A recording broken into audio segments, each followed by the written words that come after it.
વિકાસના મુદ્દાની ચર્ચા નથી કરતા. એક કોંગ્રેસ વાળા કહે છે આ મોદીને એની औकात બતાવી દઈશું. औकात मोदी को उसकी औकात दिखा देंगे. अहंकार जुओ भाइयों, अहंकार जुओ. मोदी को उसकी औकात दिखा देंगे. अरे माँ बाप, તમે તો બધા રાજ પરિવારો છો. હું તો એક સામાન્ય પરિવારનું સંતાન છું. મારી કોઈ औकात નથી બાપા. તમે મારી औकात દેખાડવાની. बीजेपी के लोग आपको आदिवासी नहीं कहते. क्या कहते हैं आपको? वनवासी. वनवासी. वो आपको यह नहीं कहते कि आप हिंदुस्तान के पहले मालिक हो. वो आपको कहते हैं आप जंगल में रहते हो. फर्क समझ में आया? मतलब वो ये नहीं चाहते कि आप शहरों में रहो, कि आपके बच्चे इंजीनियर बने, डॉक्टर बने, हवाई जहाज उड़ाना सीखें, अंग्रेजी बोलें. वो ये नहीं चाहते. लगातार हर वीक यहां आते हैं और गांव-गांव में फिर रहे. क्यों फिरने की जरूरत है? मुख्यमंत्री पद, प्रधानमंत्री पद बहुत बड़ा होता है. गुजरात का प्रधानमंत्री है, अपना पे बड़ी बात है. आज जोत क्या बढ़ गई उनको, अमित शाह जी को किस प्रकार उतारा गया सब मंत्रियों को यहां पर. इसका मतलब है जमीन खिसक रही है, घबरा गई है बीजेपी, जो पूरी जान लगा रही है, भावना में बह करके आपको वोट लेने की कोशिश कर रही है. इस बार मैं आपसे अपील करूंगा, कोई भावना में नहीं बहे.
नमस्कार जनके में स्वागत है आपका। मैं हूं योगेंद्र, आप देख रहे हैं खास खबर, और खास खबर में हम बात करेंगे गुजरात चुनाव की। जैसे जैसे तारीखें नजदीक आ रही वैसे वैसे ही चुनाव परवान चढ़ रहा है। गुजरात के चुनाव पर पूरे देश की निगाहें टिकी हुई हैं। क्या बीजेपी कंटिन्यू करेगी? 27 साल से बीजेपी वहां सत्ता में है, क्या कंटिन्यू करेगी या फिर दूसरी पार्टी हाथ आजमाएगी? ये मतदाता तय करेंगे। लेकिन चुनाव रोचक मोड पे है और अपने अपने मैनिफेस्टो, अपने अपनी बातें। राहुल गांधी अपनी भारत जोड़ो यात्रा छोड़ करके वह भी 2 सभा के लिए गुजरात पहुंचे हैं। हिमाचल वो गए नहीं थे। और नरेंद्र मोदी अपने गृह क्षेत्र और उसमें रहना, उनकी लगातार सभाएं, पब्लिक से अटैचमेंट, जनसंपर्क, वो लोगों से भी कहते हैं कि आप मेरा एक काम करिए कि आप बड़े बुजुर्गों को जाके कहना, नरेंद्र भाई ने आपकी तबीयत पूछी, आपका हालचाल पूछा है। कुछ इस तरह के उनका अपना एक स्टाइल है और उसी तरह से वो काम भी करते हैं। लेकिन बीजेपी और कांग्रेस, बीजेपी के नेताओं को मधुसूदन मिस्त्री का वह बयान अखर रहा है जिसमें कहा कि मोदी की कोई औकात नहीं है। नरेंद्र मोदी खुद भी उस पर बोल रहे हैं कि एक सेवादार की कोई औकात नहीं होती, मैं सामान्य परिवार से हूं, ये लोग बड़े लोग हैं। खैर, लेकिन अब ये कितना इमोशनल होगा, ये कार्ड नरेंद्र मोदी ने फेंका तो है, लेकिन सफलता कितनी मिल पाएगी देखने वाली बात है। या मधुसूदन मिस्त्री के ये बयान कांग्रेस के लिए मुसीबत बनेंगे चुनाव के दरमियान। कुछ ऐसी चीज है जिसको लेकर के हम चर्चा करेंगे। वहां मुंह बाए खड़े मुद्दों पर क्या होगा। तो हमारे साथ कांग्रेस से शशि दुबे जी जुड़ रहे हैं, भाजपा से शैलेश परमार जी जुड़ रहे हैं और वरिष्ठ पत्रकार प्रमोद वशिष्ठ जी हमारे साथ जुड़ रहे हैं। सभी का स्वागत है। मैं शशि जी आपके पास आना चाहूंगा। राहुल गांधी अपनी भारत जोड़ो यात्रा छोड़ करके और गुजरात चुनाव में आए हैं। वो हिमाचल नहीं जा सके थे। कुछ फर्क पड़ रहा है चुनाव पे? क्यों नरेंद्र मोदी खुद, अमित शाह लगातार कैंपेन में मौजूद है, लेकिन अशोक गहलोत एक बड़े नेता के रूप में वहां दिखाई दे रहे हैं, राहुल गांधी वहां पहुंचे हैं। तो किस तरह की तस्वीर बन सकती है? आप सभी को मेरा नमस्कार। नमस्ते। मैं बताना चाहता हूं कि राहुल गांधी की यात्रा छोड़ के गुजरात दौरे पे नहीं आए हैं। गुजरात का हर कार्यकर्ता अपने को राहुल गांधी समझता है और राहुल गांधी समझ के हम फील्ड में काम करते हैं।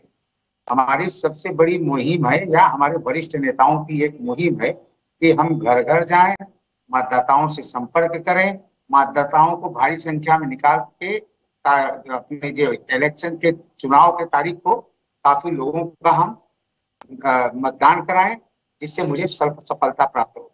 यहाँ की जनता, गुजरात की जनता राहुल गांधी जी के लिए इतनी उत्सुक थी, उन्हें देखना चाहती थी। चुनाव प्रचार करना न करना 2 नंबर की बात आती है, लेकिन राहुल गांधी का जो प्यार आदिवासियों में है, यहाँ सबसे बड़ा बेल्ट आदिवासियों का है गुजरात में, यहाँ के उद्योगपतियों का है।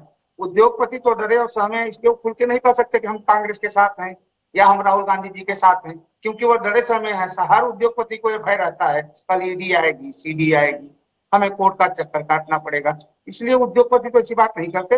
लेकिन आम जनता की बात आपको बताना चाहता हूँ। आम जनता का जो ध्येय है गुजरात के लोगों का, वो 100% कांग्रेस के ऊपर विश्वास इस बार जताएंगे और 100% कांग्रेस के ऊपर विश्वास जता के राहुल गांधी के नेतृत्व की सरकार बनेगी। इस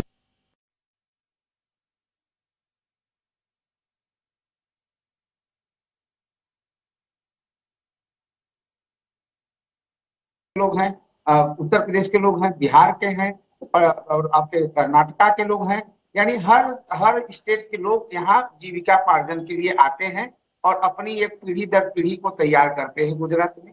और वो पीढ़ी जब तैयार हम कर लेते हैं, हम श्रमिक वर्ग के लोग जब हम अपनी को सुटेबल यहाँ बना लेते हैं, तो हम चाहते हैं कि हम राजनीतिक दखल अंदाजी करें।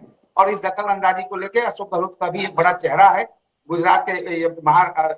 आज यहाँ का पूरा जो जीविका पार्जन चल रहा है, जो बिजनेस उद्योग चल रहा है, वो राजस्थान से है और राजस्थान के लोग यहाँ के बिजनेस के बड़े बड़े उद्योगपति हैं, इंडस्ट्रीज में बड़े बड़े इंडस्ट्रीज हैं उनके पास में, उनके पास 1500 वर्कर काम करते हैं। तो अशोक गहलोत जी का यहाँ रहना, और अशोक गहलोत जी ने बराबर यहाँ हैंडलिंग की है लोगों को और लोगों को तैयार किया है। इसलिए राहुल गांधी के हर कार्यकर्ता राहुल गांधी मान के चुनाव लड़ेंगे। ये हम लोगों को मूल मंत्र दिया गया है। हम लोगों को ये कहा गया कि हम घर घर जाएं, पहले जैसे हम कंपनी दिखावा नहीं करेंगे, हमें दिखावा की जरूरत नहीं है।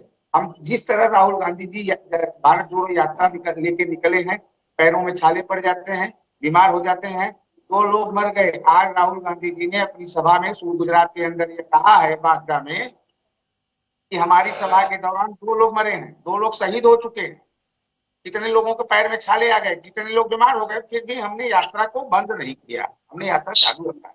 और आज भी उनकी यात्रा का बहुत बड़ा जो है, हम लोगों को बहुत बड़ा यात्रा से साथ होना है, हम लोगों का जो है बहुत अच्छा एक ग्रोथ बन रहा है। दुबे जी मैं लौटूंगा आपके पास में, मैं वापस आ रहा हूं आपके पास में। शैलेश परमार जी हमारे साथ में जुड़ गए हैं, भाजपा के प्रवक्ता हैं। शैलेश जी, अभी आपने सुना दुबे जी कह रहे हैं कि राहुल गांधी आ गए हैं, और आए नहीं, वो पहले से वहीं पे हैं। हर कार्यकर्ता अपने आप को राहुल गांधी समझता है, और भारत जोड़ो यात्रा छोड़ करके बीच में आना उनके लिए गुजरात बहुत महत्वपूर्ण है, और आने से कांग्रेस के कार्यकर्ताओं में बड़ा उत्साह पैदा हुआ है, और इसका परिणाम भी 8 तारीख को दिखाई देगा, यह इनका दावा है। देखिए, जन टीवी के माध्यम से मैं इतना ही कहने जा रहा हूं कि राहुल गांधी जी आज तक नहीं आए, क्योंकि राहुल गांधी जी और पूरी कांग्रेस को पता था और पता है भी कि गुजरात में कांग्रेस की करारी हार होने वाली है। इसीलिए हार का जिम्मा किसी के ऊपर ना आए, खास करके राहुल गांधी जी के ऊपर ना आए। हर बार राहुल गांधी जी के ऊपर आता है, इसीलिए वो डर के मारे नहीं आ रहे, सबको पता है। और हमारे जो ओपोजिशन लीडर यहाँ के गुजरात स्टेट के हैं, परेश धानानी जी, वो अमरेली से लड़ रहे हैं, तो वहां से भी उम्मीदवार है। तो राहुल गांधी जी वहां आने वाले थे, मगर किसी कारण के चलते राहुल गांधी जी की सभा कैंसिल की। बाद में पता चला कि परेश धानानी जो ओपोजिशन लीडर है, उसको पता है कि राहुल गांधी जहां जहां भी जाएंगे वहां कांग्रेस की हार होगी, इसीलिए राहुल गांधी यहाँ न आए तो ही अच्छा है, क्योंकि राहुल गांधी जहां जाते हैं वहां कांग्रेस की हार होती है। इसीलिए ही इतना बड़ा चुनाव, इतनी बड़ी लोकशाही की जो सब इलेक्शन चल रहा है, फिर भी राहुल गांधी जी नहीं आ रहे हैं। और कांग्रेस के जो लोग हैं यहाँ के स्टेट के लीडर, वो भी चाह रहे हैं कि राहुल गांधी जी ना आए, क्योंकि राहुल गांधी जी को पता है कि गुजरात में कांग्रेस की करारी हार होने वाली है, और हार के तलते उसके ऊपर ना आए, इसीलिए राहुल गांधी जी इधर नहीं आ रहे। जी, चलिए, आपका अपना कहना है। आपने सुना अभी, दुबे साहब सुना कि राहुल गांधी को बुलाना नहीं चाहता है बहुत। मैं शॉर्ट में चाहूंगा इस पे आपका कमेंट। अबे आप हमारे मित्र शैलेश जी को मैं कहना चाहता हूं कि हर बड़ा नेता राहुल गांधी जी क्यों नहीं आएंगे? राहुल गांधी के चहेते हैं, राहुल गांधी को याद करते हैं। आज भारतीय जनता पार्टी की, मैं आपको बता दूं, उत्तर प्रदेश के पूर्व डिप्टी सीएम दिनेश जी हैं। दिनेश जी आज यहाँ लगे हैं और डोर टू डोर जा रहे हैं। आज मैं आपको एक कहूं कि सत्ता पक्ष को क्या जरूरत है? आज बड़े बड़े इनके जो मिनिस्टर हैं, कैबिनेट के मिनिस्टर हैं, स्टेट के मिनिस्टर हैं, और उत्तर प्रदेश के लोग आए हुए, काफी लोग आए हुए जो कि मेरे परिचित हैं, पुराने सहपाठी हमारे रहे हैं, वो सब आज सूरत में धमाक चौकड़ी कर रहे हैं, डेरा डाले हुए हैं। रवि किशन जी आए जो कि फिल्मी एक्टर हैं और हमारे उत्तर प्रदेश से हैं, हम लोगों के पुराने करीबी संबंध रहे हैं। इनसे लोगों से हमारी मुलाकात होती है, तो ये लोग कहते हैं कि आज वो डोर टू डोर सोसाइटी में एक एक घर जाते हैं। क्यों जाते हैं? आज मोदी जी को या इस गुजरात के इलेक्शन में सबसे बड़ा डर और भय हार का है। जैसे हमारे मित्र शैलेश जी कह ना कि हम हार रहे हैं, हारने की बात नहीं है। आप अगर हम हारते होते तो प्रियंका गांधी जी, सोनिया गांधी जी, केसी वेणुगोपाल जी, ये सारी टीम हमारी कांग्रेस की आज यहाँ लगी होती। उनको मालूम है कि हमारा जो फौजी है, जो हमारा कार्यकर्ता है, हमें उस पर दृढ़ विश्वास है, और हम इस विश्वास के साथ चुनाव लड़ रहे हैं। हमने जितने भी हमारी जो क्रियाकलापें थी, इनकी सरकार में जो क्रियाकलापें आज तक हुई है, हम उस पर चुनाव लड़ रहे हैं। हम गैर मार्ग से चुनाव नहीं लड़ते। ये गांधी परिवार का शुरू से ही एक लक्ष्य रहा है कि हम कभी गलत करके इलेक्शन नहीं लड़ेंगे। इलेक्शन गलत करना नहीं, हमें जनता के दुख सुख में सहभागी बन के चुनाव लड़ना है। जनता ने मुझे नकारा, हमने स्वीकार किया। जनता मुझे चाहती है, हम आएंगे। बाकी और कोई बात नहीं है। अगर इनको डर और भय नहीं समझता था तो आज पूरी केंद्र की कैबिनेट की पूरी मिनिस्ट्री की टीम आज गुजरात में बैठी हुई है। जिस स्टेट में इनकी सरकार है, सीएम से लेकर डिप्टी सीएम तक सारे मिनिस्टर यहाँ लगे। दुबे साहब लंबे समय से सत्ता से बाहर है कांग्रेस, पिछली बार काफी ताकत लगाई आप लोगों ने, 77 सीटें आई 99 पे, पहली बार लंबे समय के बाद में। बिलो 100 रही है बीजेपी। ऐसा क्या होगा आपकी बार की एक आप लोग चमत्कारिक आंकड़ा यानी कि जो मैजिक नंबर है उस तक पहुंच पाएंगे? आप दावा कर रहे हैं सरकार बनाने का, तो ऐसा होगा क्या? होगा, बिल्कुल होगा। हमारी जो 77 में जो हमारी भूल थी, मैं आपको बताना चाहता हूँ, आपके चैनल के माध्यम से पूरी जनता को बताना चाहता हूँ कि जो हमारा 77 की टारगेट में जो मेरी भूल थी, हमारा जो टारगेट था उस टारगेट पे हम नहीं आए। हमको वो टारगेट सुधारना है। हमको वो टारगेट, हमारी भूल कहाँ हुई, हमारे वरिष्ठ नेताओं को इस पे विचार करना है। वो विचार कर रहे हैं, हमारा मंथन चल रहा है। अगर हम 77 तक पहुंचे तो हमारी कहाँ कमियां रह गई कि हम सत्ता से थोड़ी सीटों से दूर रहे। उस सारी कमियों को हम लोगों ने दूर करने के लिए पूरी ताकत लगाई है। वो दूर करके हम जनता के बीच में जा रहे हैं। देखिए, इलेक्शन में सबसे बड़ा मतदाता होता है, वो सर्वोपरि है। हम हमारी जो भूल हुई है हम उसके सामने ये कबूल करते हैं कि हमारी कहीं कहीं भूल है, उसको हम सुधारेंगे। और इस बार मैं आपको कहना चाहता हूँ, गुजरात में 110% कांग्रेस की सरकार बनेगी, इसमें कोई दो राय। सुना परमार साहब आपने? शैलेश जी सुन रहे हैं आप? जी, सुन रहा हूँ मैं। दुबे जी की बात का जो जवाब देना भी चाहता हूँ कि कांग्रेस वाले हैं मुंगेरी लाल के हसीन सपने, ऐसे सपनों की दुनिया में अभी रच रहे हैं। मगर सभी को पता है आदरणीय वैश्विक बड़ा प्रधान नरेंद्र भाई मोदी ने जिस प्रकार से गुजरात का डेवलपमेंट किया है, 180,000 जो गांव है उसमें सभी गांव में बिजली पहुंचाई है, सभी गांव के नल से घरों में नल से जल दिया है। 100% गांव 100% घरों में नल से जल की व्यवस्था कोई राज्य में है तो वो राज्य का नाम गुजरात है। 69 किलोमीटर की पाइप 69,000 किलोमीटर की पाइपलाइन और 1.20 हजार किलोमीटर की जो केनाल नेटवर्क है वो नेटवर्क के चलते हुए पानी पहुंचा है। और सरदार सरोवर डैम से लेके कच्छ और सौराष्ट्र में पानी पहुंचाया है। ये नरेंद्र भाई ने काम किया है। एमओयू से चलते इंडस्ट्रीज का भी डेवलपमेंट हुआ है। आज एक ही ऐसा राज्य है जिसका जो बेरोजगारी दर है, बेरोजगारी रेट है, वो अनएम्प्लॉयमेंट रेट जो है वो 1.7 है, वो भी जानना चाहिए। और जो पड़ोस का राज्य है राजस्थान, उनसे हमारे यहाँ पेट्रोल का दाम भी 10 रुपया कम है, क्योंकि गुजरात सरकार ने भी उसके टैक्स में कहीं ना कहीं और टैक्स नहीं लेता है, इससे पेट्रोल का दाम भी कम है। मैं ये भी कहना चाहता हूँ कि ये चुनाव में 182 से 182 सीटें आएगी। चलिए, प्रमोद वशिष्ठ जी हमारे साथ में इस वक्त, इनके को टेक्निकल फॉल्ट है तो वो वीडियो नहीं आ रहा उनका। प्रमोद जी, आप सुन पा रहे हैं मुझे? हेलो जी, हाँ जी रविंद्र जी, हाँ जी जी प्रमोद जी जी। देखिए, चुनाव जैसे जैसे नजदीक आता है परवान चढ़ता चला जाता है और गुजरात पे सबकी निगाहें टिकी हुई है। निगाहें इस मायने में है कि क्या नरेंद्र मोदी गुजरात के बाद अपना मॉडल आज भी वो बनाए हुए हैं, उनके नाम पर चुनाव लड़ा जा रहा है। और दूसरा एक बड़ा मुद्दा है इस वक्त औकात का। मधुसूदन मिस्त्री ने नरेंद्र मोदी को औकात याद दिलाई है। बीजेपी हमलावर है, इमोशनल टच दिया गया उसमें। तो कांग्रेस के लिए नुकसान रहेगा ये, या फिर ये कहूं कि ये एक बड़ा बयान है मधुसूदन मिस्त्री का, कुछ सोच समझ के ही दिया है उन्होंने?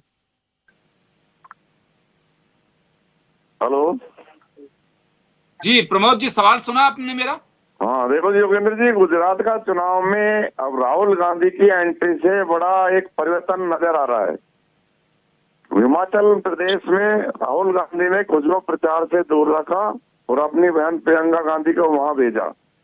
गुजरात में चुनाव में उनका जो प्रवेश हुआ है उसके पीछे आने का मकसद रहा कि उनकी कांग्रेस की यहाँ आदिवासी प्लस उसमें पकड़ है, आदिवासी और ग्रामीण क्षेत्रों में। तो कांग्रेस इसको खोना नहीं चाहती। कांग्रेस ये चाहती है कि हमारा ये वोट बैंक बना रहे।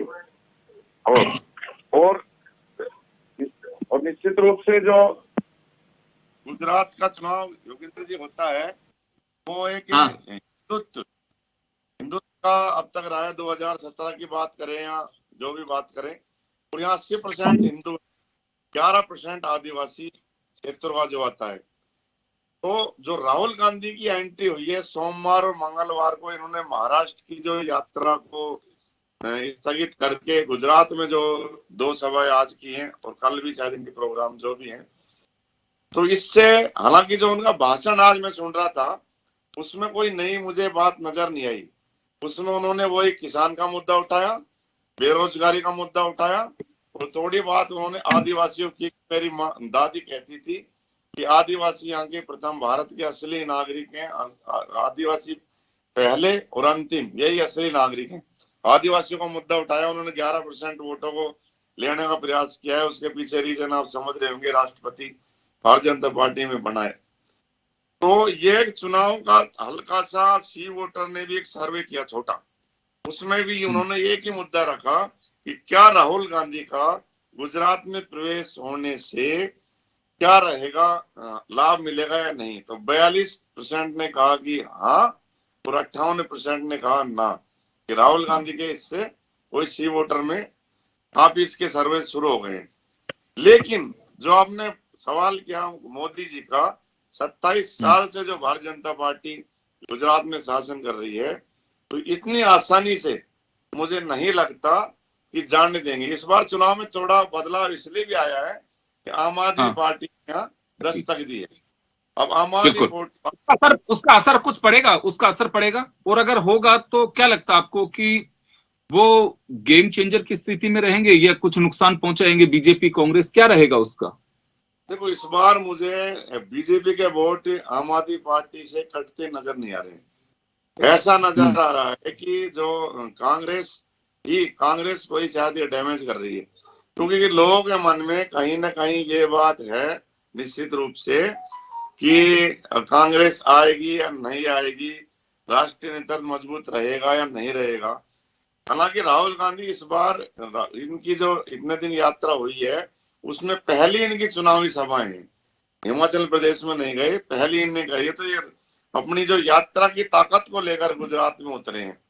अब भाषण में उनमें नयापन क्यों नहीं आया, क्यों इन्होंने नए मुद्दा नहीं छेड़ा, कोई पुरानी उन्होंने किसान का, बेरोजगारी का, इस पे ही गुजरात को सीमित करा। प्रमोद जी एक सवाल हो रहा है मेरा, मधुसूदन मिस्त्री ने कहा कि मोदी की कोई औकात नहीं है। एक वो बयान, आपको ध्यान होगा कि मणिशंकर अय्यर इसी तरह से चाय पिलाने वाले की बात की थी उन्होंने, कि अगर उन्हें कोई जगह नहीं मिलती है तो एआईसीसी में आकर के चाय पिला सकते हैं वो। अभी बात औकात की आ गई है। नरेंद्र मोदी ने इस पे कटाक्ष करते हुए पलटवार किया है कि मैं सेवादार हूं और एक सामान्य परिवार का नागरिक हूं, मेरी कोई औकात नहीं होती। तो क्या लगता है आपको कि औकात से कुछ मामला ये इलेक्शन में कुछ इमोशन से जुड़ेगा? ये नहीं, देखो, इसने तो औकात की बात करी है। राहुल गांधी तो चोर कह के संबोधित कर रहे थे, चोर जब भी फर्क नहीं पड़ा। तो राहुल गांधी से तो मधुसूदन मिस्त्री से बहुत बड़ा है। तो मधुसूदन मिस्त्री को लोग इतना गंभीरता से लेंगे, ये मुझे नहीं लगता। नहीं, वो तो नहीं लेंगे, लेकिन बीजेपी गंभीरता से ले रही है। वो इसे इमोशनल टच दे रही है कि देश के सेवक जो अपने आप को चौकीदार की भूमिका में रखते हैं, कांग्रेस उनका मखौल उड़ा रही है, ये कहा जा रहा है। नहीं, बिल्कुल आपने सही कहा, क्योंकि नरेंद्र मोदी का गृह राज्य है गुजरात। तो बीजेपी तो हर चीज को छोटे छोटे बात को बनाएगी कि आपके जो प्रधानमंत्री हैं, आपके स्टेट के प्रधानमंत्री बने हुए हैं, उनको किस तरह से गालियां दी जा रही हैं, इस चीज को आप देखिए। तो ये तो हर चीज को मुद्दा उसको उठा रहे हैं, लेकिन ज्यादा लोगों में अब इस चीज का कोई प्रभाव पड़ता नजर नहीं आ रहा। ज्यादा तो ये दो चीजें अब सामने आई हैं जो मंगलवार के बाद और खुलासा होगा कि राहुल गांधी ने जो यहाँ आए हैं प्रचार करने, उसमें वो कितना भारतीय जनता पार्टी को डैमेज कर पाते हैं, कितना वो वोट खींच पाते हैं, क्योंकि आदिवासी और ग्रामीण क्षेत्रों में जबरदस्त पकड़ रही है। 11% आदिवासी हैं, 80% हिंदू, और गुजरात में पूरा चुनाव जातिगत पे होता है। ये तो आप शुरू से देखते हैं। बिल्कुल प्रमोद जी, समय कभी मैं दो साथी जो जुड़े हुए हैं बीजेपी और कांग्रेस से, दुबे जी और परमार साहब, उनसे के पास जाना चाहूंगा। शैलेश जी आपके पास आना चाहूंगा मैं। मधुसूदन मिस्त्री के बाद में बीजेपी आक्रामक है। प्रमोद जी का मानना है कि मुद्दे गौन हो रहे हैं। कांग्रेस से कुछ लोगों का यह कहना है कि मोरबी के मुद्दे को दबाने के लिए बीजेपी इस तरह की स्थिति पैदा कर रही है। देखिए, मोरबी का जो मुद्दा था उसमें जो काम करना चाहिए, जो कानून का काम करेगा, इसलिए जिसकी धरपकड़ करनी थी, जिसको सलाखे के पीछे रखना था, उसको रखा है और अभी भी तहकीकात चल भी रही है। कोई और लोग भी उसमें होंगे सलाखे के पीछे। मगर मैं कहना चाहता हूं कि मोदी जी के बारे में जो अनसन बातें बोलते हैं, पहले सोनिया गांधी जी ने बोला था मौत के सौदागर, बाद में नीची जाति का मोदी है ऐसा बोल रहा था। मणिशंकर अय्यर ने मोदी चाय वाला है, चाय वाले से क्या होगा ऐसा बोला था। ये मोदी कोई सोने की चमची के साथ, सोने की चम्मच के साथ जन्म नहीं लिया है। वो एक गरीब परिवार से आ रहे हैं और गरीब परिवार का जो आदमी है उसके बारे में ऐसा अनसन बोलना, ये गुजरात की जो जनता है वो सहन नहीं कर सकेगी। और अब तो ये मधुसूदन मिस्त्री जी ने तो औकात वाली बात बोल दी यार। अब तो कांग्रेस वालों को संस्कार से रहना चाहिए। ये पॉलिटिकल पार्टी है, आपकी भी पॉलिटिकल पार्टी है, मेरी भी पॉलिटिकल पार्टी है। चुनाव है तो चुनाव को विकास के मुद्दे के साथ लड़ा जाए, न कि ये जाति के मुद्दे पर, औकात के मुद्दे पर, मौत के सौदागर के मुद्दे पर, नीच जाति के मुद्दे पर, चौकीदार है, चाय वाला है, ऐसे मुद्दे पर लड़ा जाता है क्या? चुनाव लड़ता है तो डेवलपमेंट पर। एक सवाल दुबे जी से एक सवाल मेरा दुबे जी, औकात वाले मामले को लेकर के बीजेपी काफी एग्रेसिव है, आक्रामक है और उनका कहना है कि मोदी जी को जब इच्छा होती है वो कुछ भी बोल देते हैं और गुजरात की जनता इसे बर्दाश्त नहीं कर सकती। जी, मैं आपको बताना चाहता हूं कि हमारी जो राष्ट्रीय नेता है माननीय श्रीमती सोनिया गांधी जी, क्या एक मामूली हल्के कैटेगरी की इनकी मंत्री स्मृति ईरानी, उन्होंने क्या नहीं कहा टिप्पणी में, या मोदी जी ने गांधी परिवार को कहां छोड़ा? आप बताइए, गुजरात की जनता संस्कारिक है तो भारतवर्ष की जनता संस्कारिक नहीं है? आप में संस्कार नहीं है, मेरे में संस्कार नहीं है। भाई हमारे शैलेश परमार जी जो कह रहे हैं कि भाजपा सिर्फ विकास के नाम पे चुनाव लड़ती है, मैं नहीं मानता इस बात को। भाई आप बताइए, कोविड इतना बड़ा यहाँ फैक्टर आया, पूरे इंडिया में, पूरे वर्ल्ड में आया, आपको मालूम है क्या स्थिति थी? आपने देखा, हमने भाई साहब फर्स्ट भारतवर्ष की एक ऐसी महिला नेता श्रीमती सोनिया गांधी जी ने, हम गरीब परिवार से आते हैं, हम मजदूर परिवार से हैं, हमारे जो उत्तर प्रदेश के लोग यहाँ हैं, किसी भी स्टेट को शारीरिक योगदान देने का अगर कोई स्टेट रहा है तो उत्तर प्रदेश का रहा है। हम शारीरिक मेहनत करके शहर को विकसित बनाते हैं और डेवलपमेंट करते हैं। आप सोचिए, ऐसे मजदूरों के बारे में अगर ख्याल रखा उस समय किसी ने, तो हमारे भारत की एक पहली महिला नेता थी श्रीमती सोनिया गांधी जी ने, जिन्होंने निःशुल्क ट्रेन यात्रा के लिए उनके प्रदेशों में, उनके घरों तक भेजने के लिए सारी व्यवस्था की। भारतीय जनता पार्टी अनुकरण करती है, माननीय बीजेपी ने हमेशा अनुकरण किया है। आज कुल हादसे का जो हाल हुआ, इसमें बड़े मछली छोड़ दिए गए, हवेल मछली को जाने दिया गया, छोटे लोगों को आज जेल के सलाखों में। कंट्रैक्टर का क्या दोष है? कंट्रैक्टर को क्यों जेल जाना? उसका जो एमडी है, आज तक उसके ऊपर कोई कार्रवाई क्यों नहीं हुई?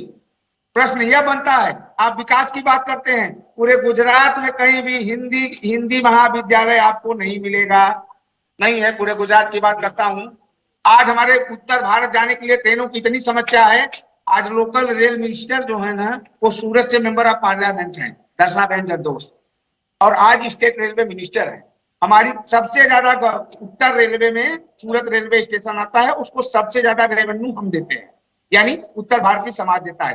3,75,000 रुपए का एक दिन का प्लेटफॉर्म टिकट बिकता है। हम इतना अगर रेवेन्यू देते हैं, रेवेन्यू के नाम पे हमारे साथ सुविधा क्यों नहीं? क्यों दो तरह की बातें होती हैं? हमारी झाका है, आज हमको 50,000 लोगों को गांव जाने की जरूरत पड़ती है, तो हमको मात्र 5,000 लोगों के लिए ट्रेन मुहैया कराई जाती है। क्यों हमारे साथ ऐसे अन्याय किया जाता है? आप विकास की क्या बात करेंगे? कहाँ विकास हुआ? हमारे एक हम विकास की बात आपको बता रहे हैं, आप मेरी बात सुनिएगा, जरा गौर करिएगा, 1 मिनट का मैं आपका समय लेना चाहता हूँ। विकास की स्थिति यहाँ है, आप चले जाइए, आप कभी गुजरात आइएगा, यहाँ का रोड देखिएगा। नल की बात कर रहे हैं, नल योजना की बात कर रहे हैं, जल नल योजना की बात कर रहे हैं, आज घरों में पानी नहीं आते। बेरा ज्यादा से ज्यादा बढ़ता आता है, नल बेरा बढ़ जाता है। पानी नहीं आता, नल के समय से पानी कभी भी नल से टपकता नहीं, लेकिन नल धर योजना है, सिस्टम है, ये बात है। पहले मैं माफी चाहूंगा सर, मैं बीच बीच में आप लोगों को जोड़ता रहूंगा, ये मुद्दा बड़ा हुआ पैदा हुआ हूं, मुझे भी मालूम।